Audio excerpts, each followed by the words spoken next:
Olá, seja bem-vindo a mais um Histórias de Imigração. Hoje eu estou aqui atendendo a pedidos, porque sim, vocês me pediram histórias de pessoas também que já vieram para cá e que já voltaram para o Brasil. Hoje vai ser um caso desse, eu tenho certeza que vai te inspirar, assim, com muitas informações. Então eu não vou me alongar aqui, porque eu quero que vocês conheçam uma pessoa incrível, que inclusive é minha amiga, que eu já conhecia no Brasil.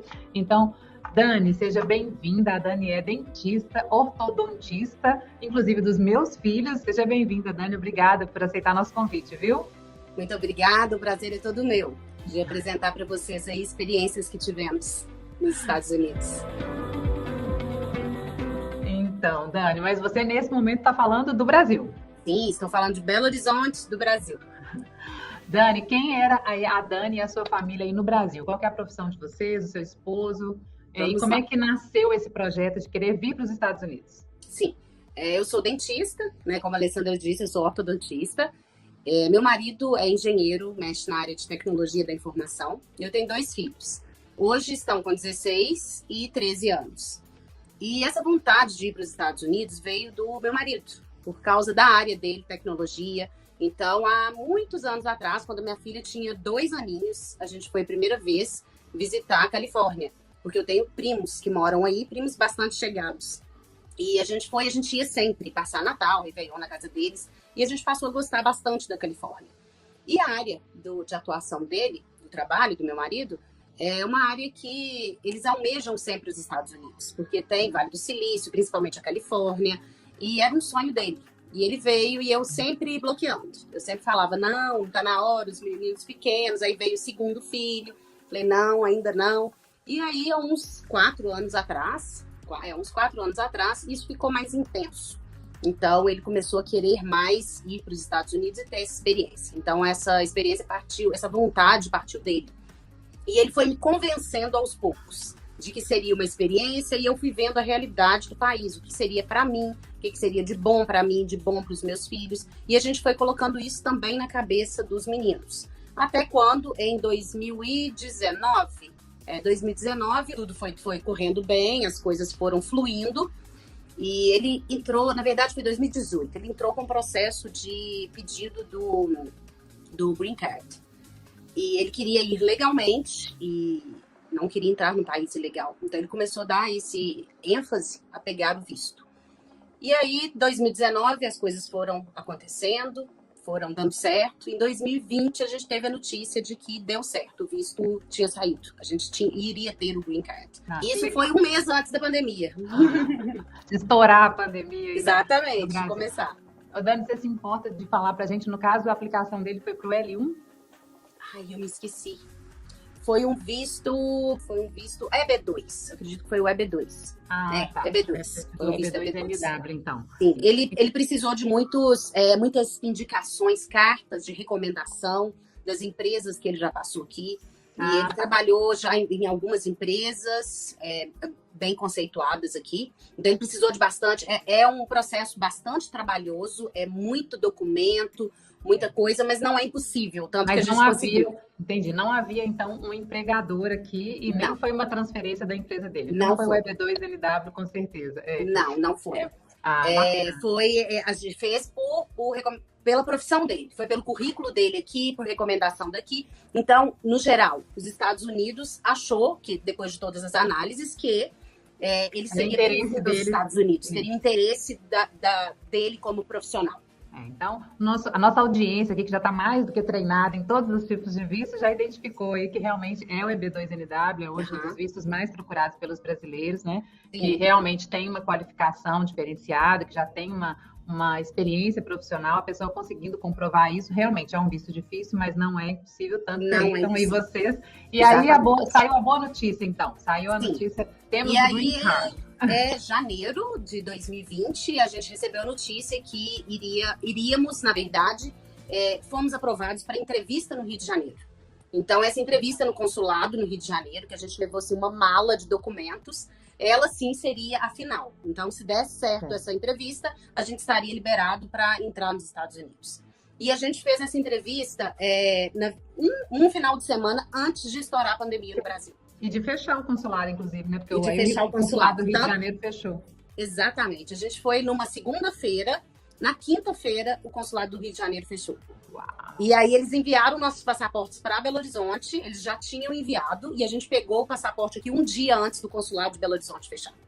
Então foi assim, a gente estava com o passaporte. Foi muito assim, tudo muito cronometrado, vamos dizer assim. Aí você falou, é pra gente ir mesmo, né? Exatamente. Aí você fica naquela dúvida, né? Vai, não vai, vai, não vai. Falou, não, é pra ir. Aí dá aquele frio na barriga, né? Você fala, nossa, agora já temos o Green Card, então agora nós vamos. Então vamos partir da experiência. E aí vamos contar aí pro pessoal, né, Dani? A gente já trocando figurinha nessa época. E aí, vamos pro México, não vamos pro México? Porque aí nisso aí fecharam as fronteiras, não foi? Ou seja, vocês com o Green Card na mão. Explica pro pessoal aí, porque aí, gente, a questão do Green Card passou a ser, entre aspas, um problema, porque você tinha uma data limite para entrar nos Estados Unidos, não é isso? Sim, eu tinha até, a partir do momento que você tem a autorização do Green Card, você tem 6 meses para entrar no país. Então, como as fronteiras fecharam, foi em abril, então a gente tinha esse prazo para entrar. Na verdade, não foram 6, foram 4 meses e meio. Varia, é até 6 meses, mas no nosso caso, a gente teve 4 meses e meio. Eles dão a data certinha para você entrar no país. A nossa era 11 de agosto de 2020. A gente precisava entrar no país. Eu poderia entrar, ficar uma semana e sair, mas eu precisava entrar. Aí veio a questão, fechou a fronteira. E então, agora? O que fazer? Aproveitar o visto e vamos partir para a experiência, ou vamos desistir de tudo, de todo o trabalho, de todo o processo, de tudo e ficar no Brasil. Então, isso foram noites e noites de sono, mal dormidas, conversas e conversas para resolver se vamos ou não vamos. Tivemos passagem aérea comprada e cancelada, compra de novo, cancela. E aí, enfim, surgiu essa luz do México. Falou, não, indo pelo México vocês conseguem. Confesso que foi assim, quando a gente resolveu, falou, não, vamos aproveitar esse visto, acho que a chance é agora. Mesmo diante de uma pandemia. Foi muito tenso. Pela questão de ir sem conhecer bem a pandemia, conhecer bem esse vírus. Então, com 2 filhos, se fosse eu e meu marido, a gente estaria um pouco mais tranquilo, mas tinha 2 adolescentes envolvidos. Então, foi tenso, a ida foi tensa, o deixar aqui foi tenso, o resolver foi tenso. Eu acho que a pandemia deixou a gente muito inseguro. Acho que se fosse em outra situação que não fosse a pandemia, a gente estaria bem melhor. Então, aí, enfim, fomos para o México. E qual foi a parte mais difícil de sair do Brasil, Dani? Com toda certeza, a despedida da família. Né? Toda certeza. Teve a despedida do meu consultório também, que isso eu senti muito, deixar minha profissão, porque eu sabia que eu não ia poder exercer aí nos Estados Unidos. Isso você já tinha estudado, já tinha olhado tudo? Eu já tinha pesquisado tudo, eu não fui com a ilusão de que eu poderia fazer isso ou aquilo, não fui. Eu fui bem, com bastante discernimento de saber que eu não ia poder exercer minha profissão, e que é difícil a validação do diploma para dentista, então eu poderia atuar como uma auxiliar. Então, dependia se eu ia querer ou não. E que os Estados Unidos, cada estado é de uma forma. As leis são diferentes dos estados para a validação de diploma, no caso de dentista. Então, a área de saúde, eu sabia que era uma área difícil. Então, eu deixar o meu consultório foi bastante complicado, porque eu tenho 22 anos de profissão. Então, deixar todo esse conhecimento aqui e partir para algo que estava muito incerto, para mim foi bem difícil, porque eu adoro o que eu faço. E a despedida da família. Isso aí foi eu ver meus filhos chorando, despedindo das avós, dos primos, e minha mãe, e minhas irmãs, para mim foi de partir o coração. Foi pesado. Foi pesado. E aí, passada essa parte, entramos no avião e vamos para o México, é isso? Você foi para a Cidade do México? Fiquei na Cidade do México. Nós preferimos ficar na Cidade do México por causa da pandemia. A gente não fez opção de ir passear ou fazer qualquer outro tipo de coisa, porque a gente ficou realmente com muito receio da pandemia. Então, a gente procurou um apartamento próximo de tudo para ficar ali uns 14 dias. Foi melhor do que a gente imaginou, essa estadia lá no México. Foi tranquilo, os meninos fazendo aula ainda no Brasil. Eu só deixei parar as aulas no Brasil a partir do momento que a gente pisasse em solo americano. Eles continuaram a aula lá e a gente passou os 14 dias, foi tranquilo. A gente fez ficar melhor, né? Apesar da gente estar com o coração bem apertado de não saber como que seria essa fronteira, como que seria essa entrada, mesmo tendo toda a documentação de aprovação em mãos. Certo. E aí, completados os 14 dias, então aí vocês foram para a Califórnia. Sim. Aí pegamos o voo Cidade do México, Los Angeles. E foi super tranquilo, aeroporto super vazio, aquilo também a gente já fica muito achando estranho por causa da pandemia. Chegamos, pediram a documentação e estava tudo ok, a gente estava com visto de residentes, então vamos entrar. Então entramos, foi ótimo, comemoramos e vamos lá, vamos partir para uma vida nova, né? Vida. E qual que foi o principal choque, assim, Dani, se eu pudesse te perguntar, assim, nossa, isso aqui eu achei que ia ser diferente, isso aqui... O aluguel da casa. É foi mesmo? a primeira coisa. Quando eu e meu marido resolvemos, lá atrás, que a gente resolveu, nós vamos, mesmo com a pandemia, nós deixamos muito claro, porque a gente tem uma sintonia muito boa de casal. A gente deixou muito claro que a experiência é um quebra-cabeça que tem que começar a ser montado a partir do momento que você sai da casa. Saiu da sua área de conforto, já é uma experiência. Foi o que a gente fez. A gente saiu completamente da nossa área de conforto. Então, a gente já começou a montar aquele quebra-cabeça. Então, pontos positivos e negativos, para ver o que a gente ia resolver. Já que era uma experiência, não era nada definitivo, mesmo a gente tendo o Green Card, a gente não era uma coisa que a gente pretendia tomar aquela decisão de ir para sempre. A gente foi com a intenção de ficar 1 ano e analisar se queremos ou não. Então, isso já acalmou um pouco o nosso coração quando a gente saiu. E assim... Eu falo isso que quando você tira o para sempre da equação, facilita também para as pessoas tomarem essa decisão, né? Porque Exatamente. Não fica muito pesado, cara. Muito pesado. Sempre, despedir para sempre, não voltar aqui para sempre, né? Isso é muito... O para sempre e o nunca. Né? Nunca mais vou ver, nunca mais vou fazer. Então, essas palavras a gente tentou tirar isso do nosso vocabulário para não ficar pesado, inclusive para a gente não passar isso para os filhos. Então, a questão do aluguel para a gente, na Califórnia, foi o primeiro fator que a gente assustou muito. Assustou então, o quê? Com o preço, com a dificuldade? Não, o preço a gente já tinha um pouco de noção. Ele foi um pouco acima do que a gente imaginou e planejou por causa da pandemia. Porque quando a gente chegou, a Califórnia estava numa situação de muita procura e pouca oferta. Então, a gente demorou muito a achar uma casa. E quando surgia uma casa, tinha 10 pessoas querendo aquela casa, naquela região. Uau. E aí, você tem que aplicar para aquele aluguel. O aplicar, você tem que ter como que eles falam aí? É um crédito? Eu acho que é um crédito. Um score. Você tem que ter um score. Então, como que eu vou ter um score se eu nunca morei ali? Eu tô aqui há 15 dias. Então, e olha que você já tinha o seu outra parte que... Sim, mas demorou muito a chegar. Por causa da pandemia, os serviços estavam bem atrasados. Então, a gente demorou... O nosso Social Security Number demorou 3 meses para chegar. Então, até então, como que eu faço? Como que eu alugo uma casa? E aí, 10 pessoas. Tinha 10 americanos, todos eles com documentação, com crédito, sem documentação. Você tentando. E a gente tá vivendo. Então, assim, era porta na cara de muitas casas. Então, a gente gostava daquela e falava assim, não tem jeito. O outro já pegou na frente. Então, esse aplicar para uma casa, a gente chegou um dia a ter que fazer uma carta explicando quem a gente era, quais eram as nossas intenções de morar ali, por que a gente estava ali, para poder conseguir isso mesmo. Não conseguimos essa casa.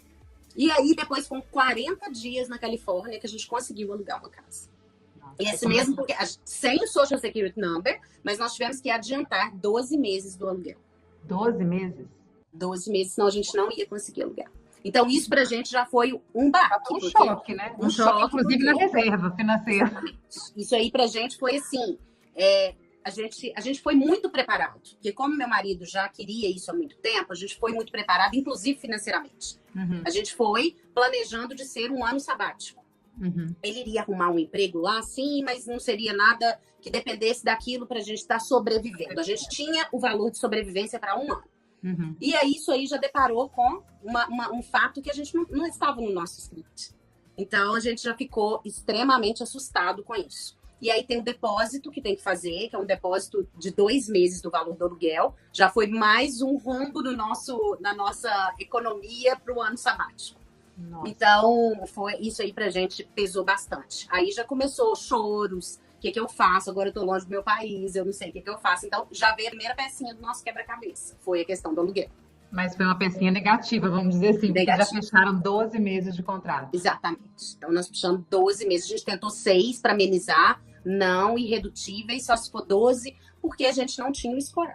Então, esse ponto eu achei bastante negativo para um imigrante, mesmo estando com documentação. A gente não tinha o Green Card em mãos, mas a gente tinha todo o documento. O Green Card chegou com 45 dias e o Social Security Number chegou com 90.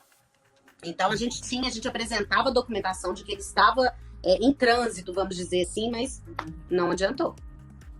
Que Então, coisa. Aí já começou a bater aquela coisa assim, o que é ser imigrante aqui, né? Ou seja, exatamente. eu já não sou tratada como alguém daqui, né? Já começou um baque aí. Então esse aí foi negativo. Esse foi o primeiro. E foi aí? Primeiro. Aí tem um ponto positivo. Aí fomos para ver a questão da escola, né, dos meninos, e aí foi um ponto muito positivo, que a escola foi super receptiva. E os meus meninos, um estava no elementary school e a minha menina na high school. Primeira coisa, escolas separadas, porque eles sempre estudaram na mesma escola. Então eles tinham que ir para escolas separadas. E isso já foi um baque para eles, mas também a gente já sabia disso, não foi uma surpresa. Mas aí o que a gente pensa? Como que vai ser pegar esses meninos chegando em aula online? Mas a escola foi super receptiva, tanto com um quanto para o outro. E para eles estava muito diferente, porque eles eram os únicos brasileiros na escola. Então, a minha filha já foi com o inglês mais avançado, e o meu filho fez 4 anos de inglês aqui no Brasil, mas quando a gente chega aí é muito diferente. Então, falar rápido, ter uma aula em inglês, sem ninguém falar o português, realmente é bem difícil. Mas a escola colocou uma aula particular só para ele, pegou 2 colegas, eles faziam pós-aula, faziam aula com ele para poder inserir o inglês para ele. Então, assim, a escola, realmente ficamos bem encantados com a escola. Então, eles fizeram...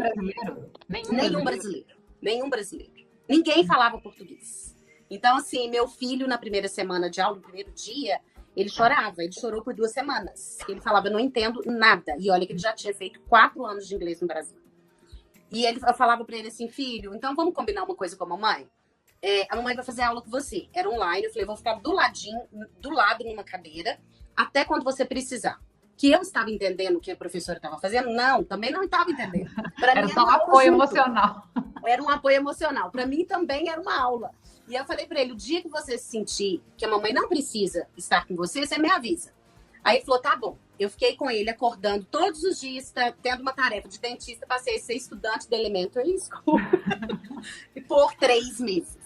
Então, em 3 meses, um dia... Ele não te deu o alvará, ele não te dava o alvará ainda. Não.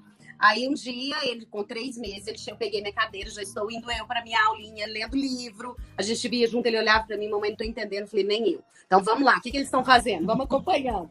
Aí, falei para ele, um dia eu peguei minha cadeira, falei, tô indo. Aí ele chegou e falou assim, mamãe, hoje, se você quiser, pode fazer suas coisas. Aí eu olhei e falei, yes. Bonito. Ele pegou o inglês. E a partir daí, sucesso total. Ele conseguiu pegar muito bem a aula e a escola dando esse apoio. E quando terminou o ano, ele teve várias certificados de melhor aluno, de perseverança, ganhou medalhas lá na escola de melhor aluno, todo mundo ficou impressionado como ele chegou e como ele saiu. Então, isso aí foi um ponto, assim, do quebra-cabeça super positivo, porque foi uma experiência ímpar na vida dele e pra gente de como a escola recebeu, né? Isso aí foi fantástico. E aqui também eles valorizam muito, assim, esse esforço, essa perseverança, essa vontade de chegar, né? Ou seja, mesmo que ele nem tivesse tido, eu imagino que ele teve um excelente desempenho, mas a gente até falou isso aqui em lives, como que eles começam esse valor da meritocracia aqui tão cedo. Então, a pessoa entende que houve um esforço, tem recompensa, né? Houve um esforço, há um aplauso, há uma valorização, então eles vão aprendendo isso desde cedo. Sim, então, assim, a escola realmente foi muito bom. Outro ponto muito positivo que eu achei das escolas americanas, agora pensando também na high school e na escola dele também, você encontra todas as classes sociais. Né? O que nos Estados Unidos é comum isso. Então, os americanos, claro que existem as escolas particulares, que a gente sabe que existe, mas a maioria está na escola pública. Coisa então, que não acontece no Brasil para a gente dar essa experiência para os nossos filhos, que a maioria das escolas particulares estão um pouco numa bolha, assim, né? Exatamente, porque eu estudo no Brasil, eu estudei em escola pública. Então, hoje, eu não tenho como colocar meus filhos em escola pública. Então, eu tenho que colocar numa escola particular. Por quê? Porque o ensino não é bom na escola pública, não pelas pessoas que frequentam, mas pelo ensino mesmo. Então, eu acredito muito que foi muito bom para eles ver todos os níveis então, de pessoas dentro da escola. Isso também, para mim, foi uma experiência super positiva para os dois. Foi muito bom ver isso. Pois é, mas tudo isso online, não é isso, Dani? Aí, online. Eles, então, não tiveram oportunidade, por exemplo, de fazer amigos, de conviver com alguém, sei lá, no condomínio, vizinho, não sei, em algum lugar na escola, no parque, como é que foi isso? Eles tiveram aula 3 meses presencial. Foram os últimos 3 meses que a gente ficou nos Estados Unidos. Então, até então, tudo online. Então, essa aproximação de pessoas, para minha filha, foi um pouquinho mais tranquilo, porque ela conseguiu fazer uns colegas na rua, né? Que a gente morava, então tinham da idade dela. Então, ela fez 4 colegas. Agora, meu filho não fez nenhum, antes de ir para presencial. Quando ele chegou na presencial, aí ele conseguiu conversar, e uma amizade, fez amizade com alguns lá na salinha, mas nada, tudo dentro da escola, nada extra.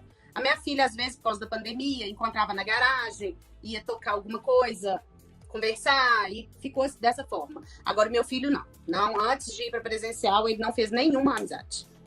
E isso você acha que dificultou essa adaptação? Sim. Porque eu escutei gente falando antes de eu ir, falando assim, olha, seu filho vai ficar triste até fazer o primeiro amigo. Na hora que ele fizer o primeiro amigo, a coisa começa a mudar de figura. E aí, se demora esse primeiro amigo, demora também a melhorar, né? A minha filha de 16, ela me deu mais trabalho. Foi mais complicado, porque mesmo fazendo esses colegas lá na rua... Todos americanos? Oi? Todos americanos, os colegas? Todos americanos. Uma americana mesmo, o outro descendente de... Eles eram um era mexicano, descendente de mexicano, o outro era Finlândia, eu acho. Mas eu digo assim, nenhum brasileiro, né? Nenhum brasileiro. Então, assim, eles foram super bonzinhos com ela, queriam muito saber sobre o Brasil, e eles conversavam.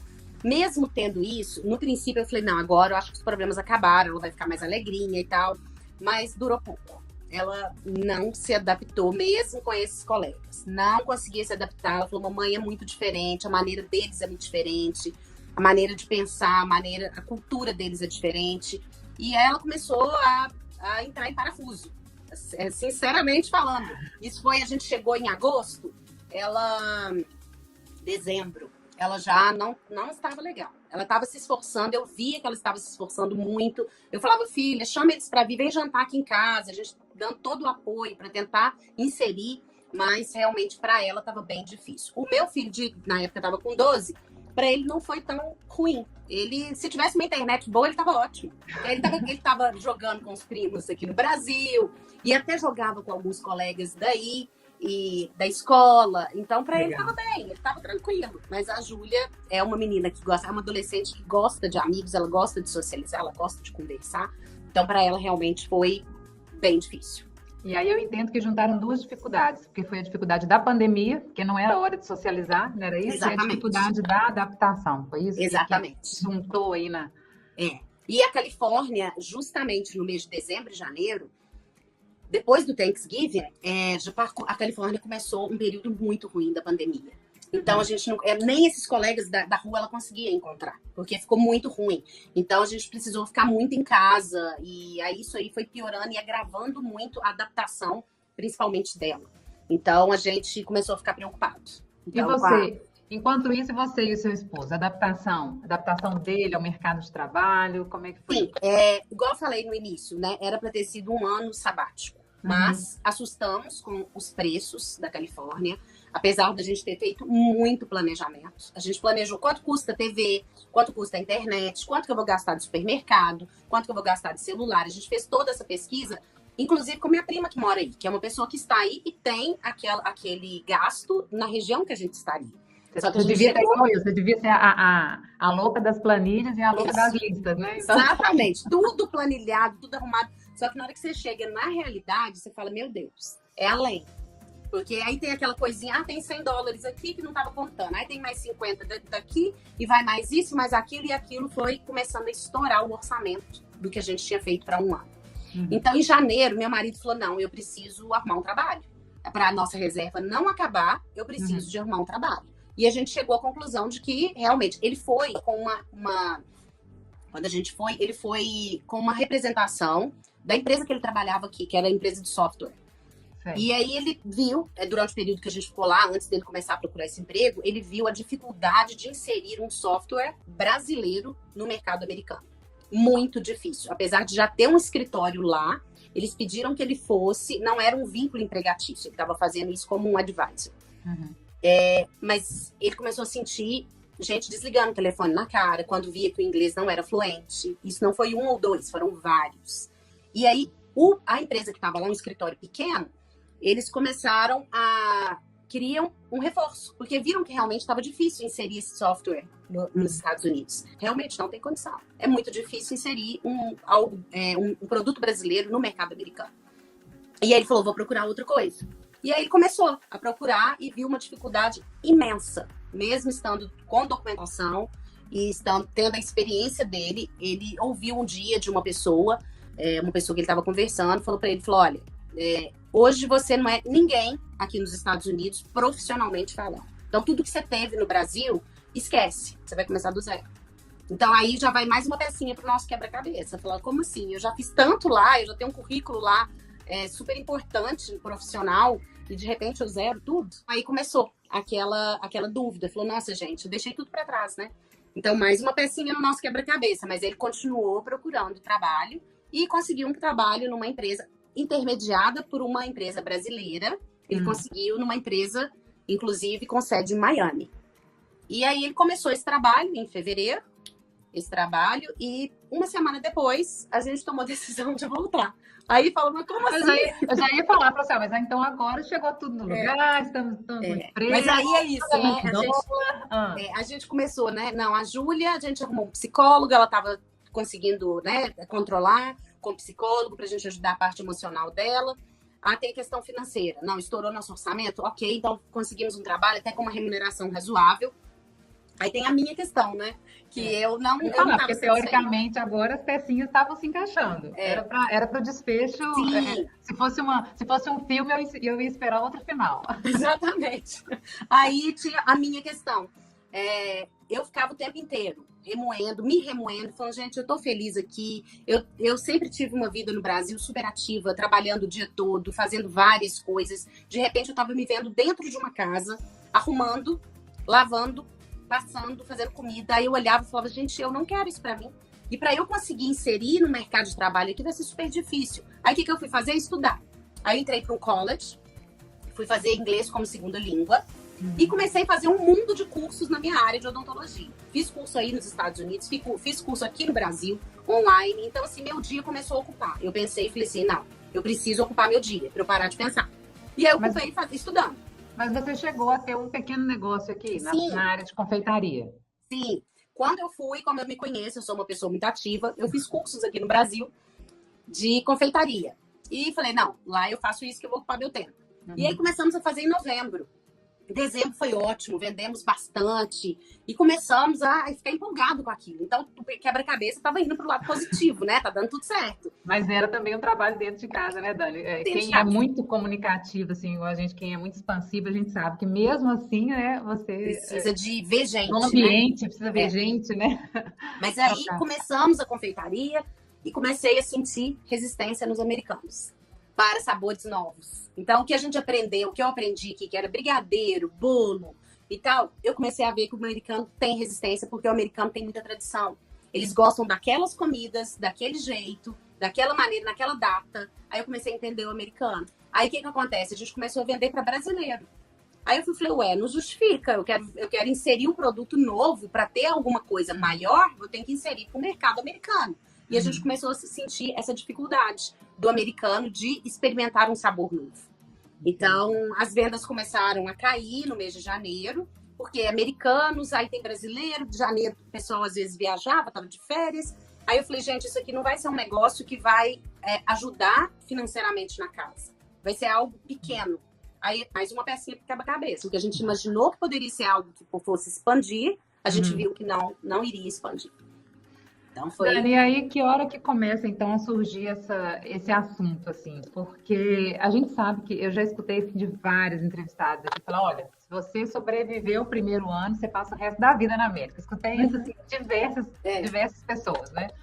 Porque é mais difícil mesmo, porque é adaptação mesmo, é desafiador, cada um tem a sua frase, isso aqui é para os fortes, isso aqui não sei o quê, isso aqui é insano, isso aqui é loucura. Enfim, tem várias versões aí desse primeiro ano. Que hora que começou ali, às vezes, dentro do quarto fechado, a falar, será que a gente pensa em voltar? Que hora que isso veio para a pauta?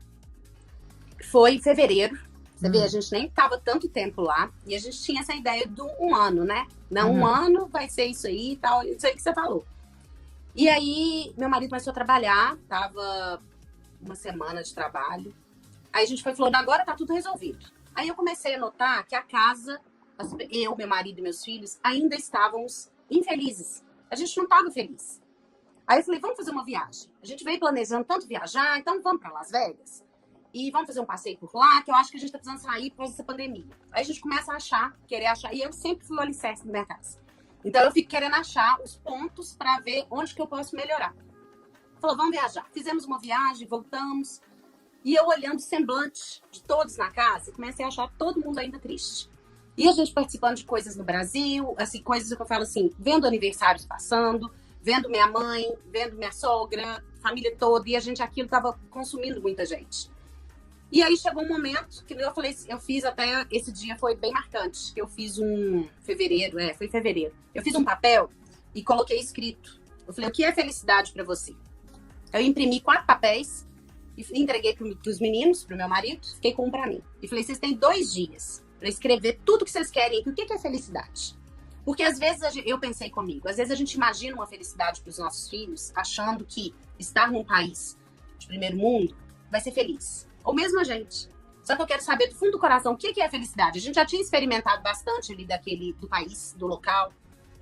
E aí veio a resposta 2 dias depois num jantar. Fiz um jantar especial, falei, hoje nós vamos abrir os papéis. E o que era a conclusão? A felicidade para todos os 4 seria estar perto da família. Então isso aí pesou muito na nossa decisão, muito. Porque eu vi que meus filhos não estavam felizes. Mesmo estando em segurança, mesmo tendo rodovias maravilhosas, tendo uma economia forte, eu vi que eles não estavam felizes. Pesou para mim, pesou para o meu marido. Eu falei, não é isso que eu trouxe eles para ter. Eu não trouxe eles aqui para serem tristes. E isso foi mais uma pecinha no quebra-cabeça. E aí a gente foi vendo... Uma peçona, né? Essa foi uma peça gigante. Gigante. Fomos vendo a questão, a psicóloga da minha filha me chamou um dia e falou para mim, ela falou, Daniela, a Júlia, ela tinha um solo seguro, um solo onde ela pisava no Brasil. Hoje ela não tem, ela tá com o pé no ar. Então ela não sabe onde pisa, porque ela tá à véspera de um Enem no Brasil ou véspera de estudar nos Estados Unidos. Ela não sabe onde que ela se dedica. Porque se ela voltar para o Brasil, ela vai estar muito próxima do Enem. Como que ela vai estudar? E se ela ficar aqui nos Estados Unidos, ela vai para uma universidade, com o custo que é uma universidade nos Estados Unidos. Então, isso é outra coisa que pesou muito. Porque ela quer medicina. Desde 10 anos de idade, ela fala, eu quero fazer medicina. Então, a gente não tinha condição de pagar um curso de medicina para ela no Brasil, nos Estados Unidos, porque é muito caro. Então, falando, bolsa. É muito difícil essa questão de bolsa. A gente viu essa realidade lá. Então, aí, né, nos Estados Unidos, a gente viu essa realidade. Não é tão fácil, não é tão simples, é complicado. Então, outra peça enorme foi o estudo que estava chegando a hora da gente tomar a decisão. Então, a gente começou a pesar e vimos que não estamos felizes. O que nós temos que fazer? Voltar. Então, assim, foram peças, não foi um fator que fez a gente voltar.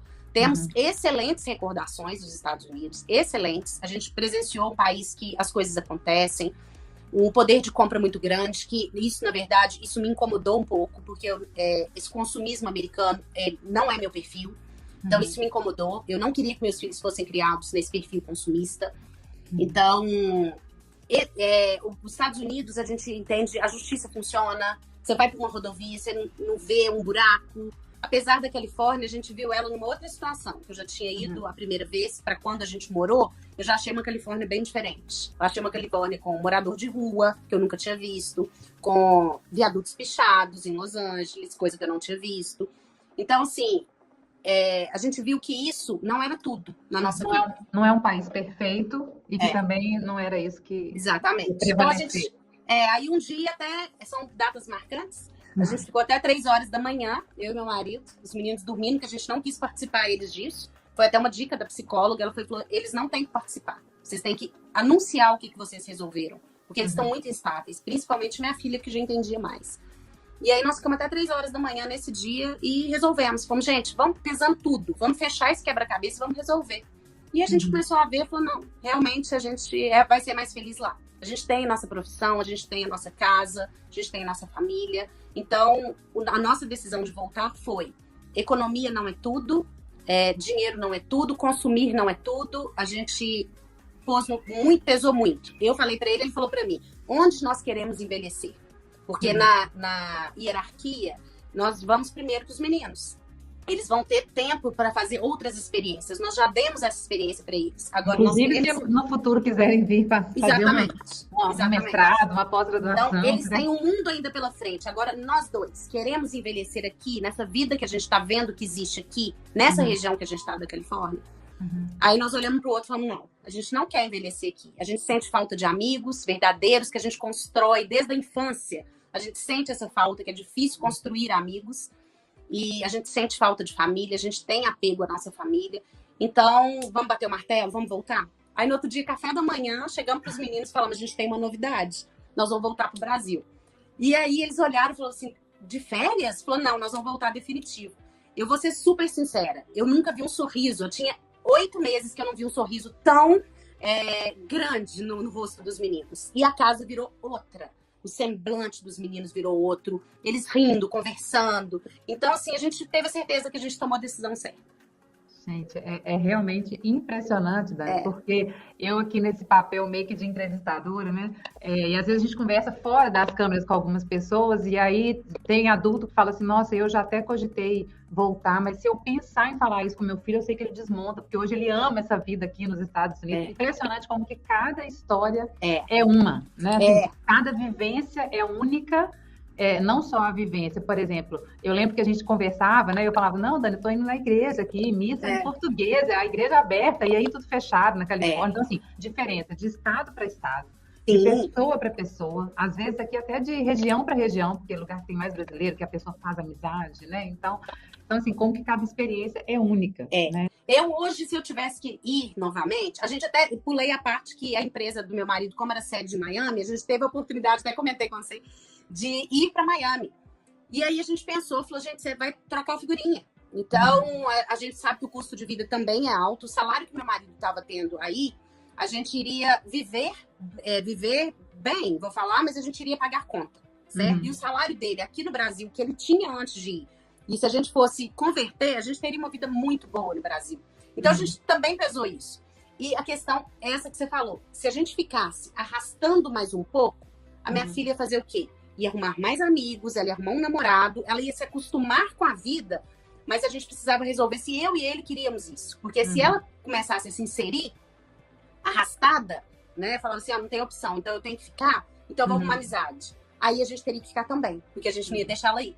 Nem ela, nem ele. Então a gente resolveu por isso. Falou assim, vamos ver o consenso. Então vamos embora e vamos deixar as coisas acontecerem no Brasil. Então, porque a gente sabe que é a hora de namorado, a hora de amigo. Então se ela começasse a se inserir, não era porque ela estava gostando, não. Porque ela não estava. Ela ia fazer isso por falta de opção. Entendi. Então hoje, se eu fizesse isso, se eu fizesse isso de novo, eu não iria para um lugar que tivesse poucos brasileiros como tinha lá. Eu iria para um lugar que eu pudesse me inserir melhor e socializar melhor. Então, assim, lá conheci alguns brasileiros perto lá, conheci sim alguns, entrei em um monte de um grupo de WhatsApp que eu precisava conversar, que é amiga de muita gente. Fui na casa de brasileiro que morava 10 minutos da minha casa, mas ainda assim não é a mesma coisa. É bem diferente do Brasil. E a minha profissional, eu estava sentindo muita falta do meu trabalho, de fazer algo e ser útil. Apesar de que a gente é muito útil em casa, né? Mas a gente acha que não é. Verdade. Aqui a gente descobre isso, assim, 100%, né? Como que a gente é útil em casa também. Exatamente. Nossa Senhora, mas eu cheguei aqui com a certeza absoluta que eu detesto ser dona de casa. Eu gosto disso como complemento, mas 100% dona de casa, não. Já beijou, abraçou sua secretária e sua ajudante? Já... Nossa Senhora, gente, foi tudo muito bom. Na hora que, assim, super... falando assim do fundo do coração, quando o avião aterrissou em São Paulo, deu um alívio tão grande. Eu falei, gente, eu tô de volta, não acredito. Então, assim, me deu uma sensação assim de acolhimento, sabe? Falou, nossa, eu voltei, eu tô aqui, esse país que me adora. Que a gente teve muita gente lá que você passava, não conhece ninguém te olha. Então, assim, a gente sentiu um acolhimento muito grande. Então, a nossa decisão não foi um fator, foi um quebra-cabeça.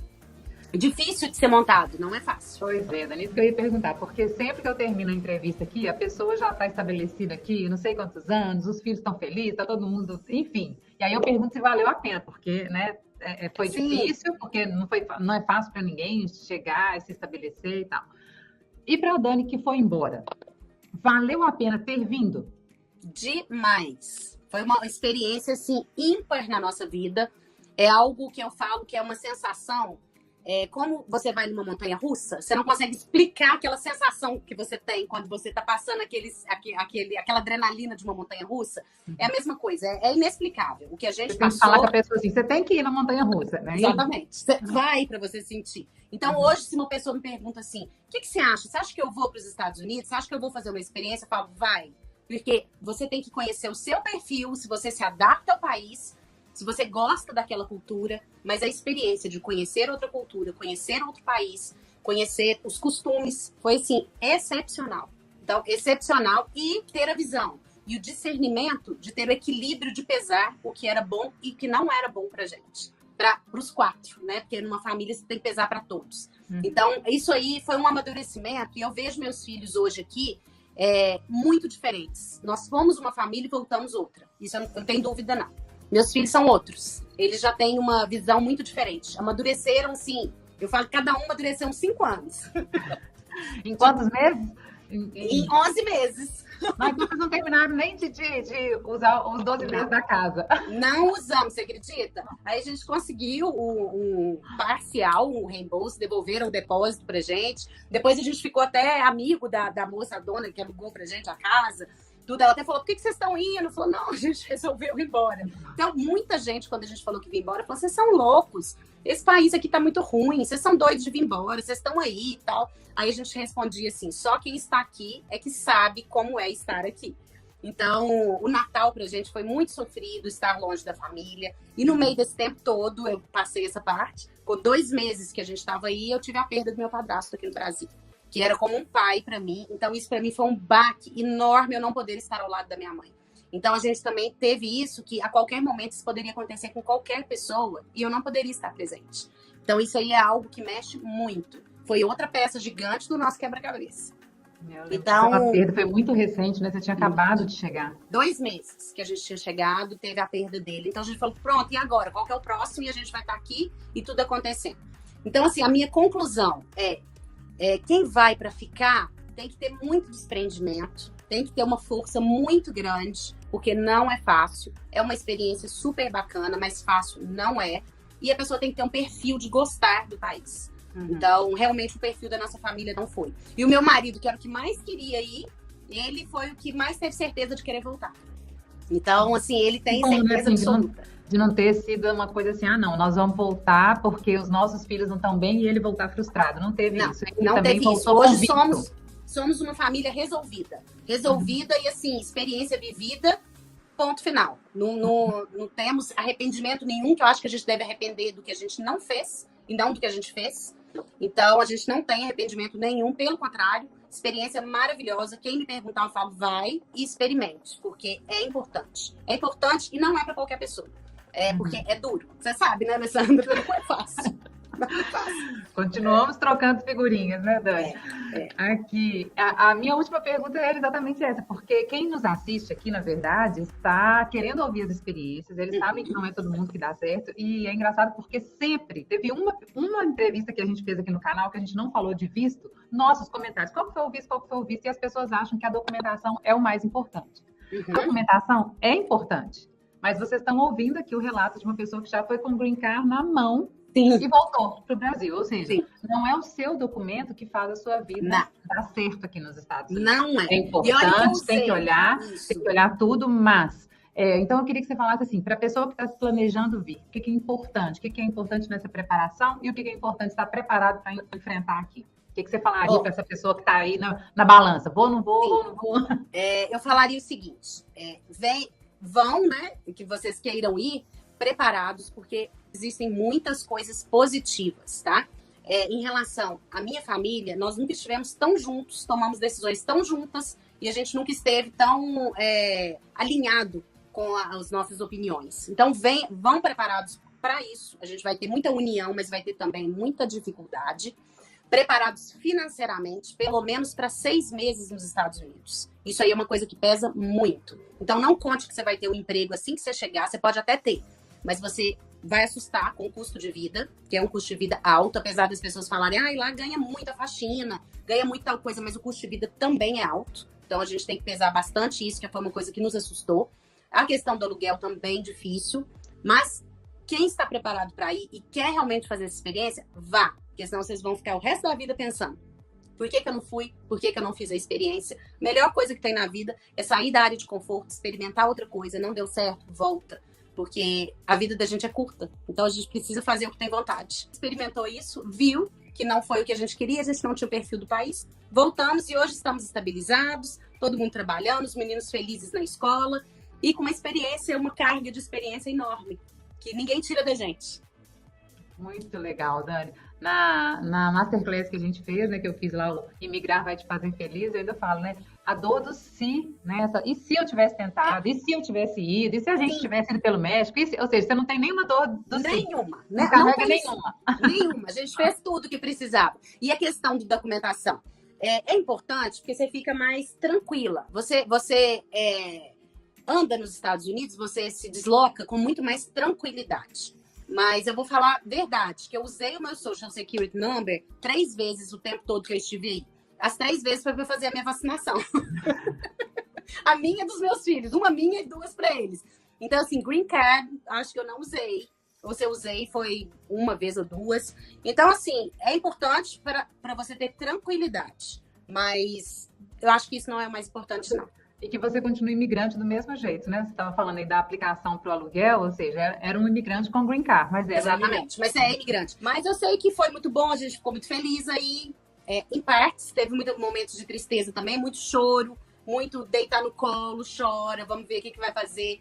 Mas hoje eu penso, gente, eu mudo para qualquer lugar do mundo, eu passo por qualquer situação, depois disso que a gente passou, e quer crescimento maior que esse, não existe. Não existe. Isso cheguei cheia de novidades, já montando ninguém tira de vocês, né? Ou seja, agora ninguém tira dos já meninos. Já cheguei sem medo de nada, tô montando um consultório novo, já tenho um para montar o outro. E a Júlia já tá estudando para medicina, que é o que ela quer, já está entrando firme em todos os reforços para poder pegar o que ela deixou para trás de matérias aqui. E se Deus quiser, o ano que vem já vamos ter Enem com ela, consultórios a 1000. Trabalho do meu marido, que agora saiu da empresa de Miami, porque ele teve uma outra proposta para o Brasil, agora está numa empresa brasileira. Enfim, estamos todos brasileiros novamente. Estabelecidos, exatamente. Dani, muitíssimo obrigada, viu? Eu que agradeço. Abrir aí, né, questões tão internas aí da sua família, as questões emocionais, tudo mais, a forma como vocês lidaram com tudo isso. Eu espero ter ajudado muitas pessoas aqui, né, as pessoas a colocarem esse contraponto na balança, né, sim, que existe essa possibilidade, que não é o para sempre, né? Mas que também não é nenhum fracasso voltar. Não é fracasso ficar. Não é fracasso ficar porque não tem um emprego para onde voltar. Não é fracasso voltar porque não deu conta de ficar. Então, assim, que tudo isso é experiência. Eu só tenho a te agradecer por ter compartilhado tudo isso conosco. Eu que agradeço. Todo sucesso aí para todos vocês em todas as áreas que estão despontando aí, viu? Eu que agradeço a oportunidade de passar essa experiência e é muito importante isso pra gente. E nunca entendam como um fracasso se precisarem voltar. Isso é crescimento, isso é vida. Muito bem, Dani. Então, beijo. Bom, beijo. Pessoal aí que acompanha o Migre Fácil, até o próximo Histórias de Imigração. Até mais. Sim, um beijo. Beijo. Tchau. Tchau.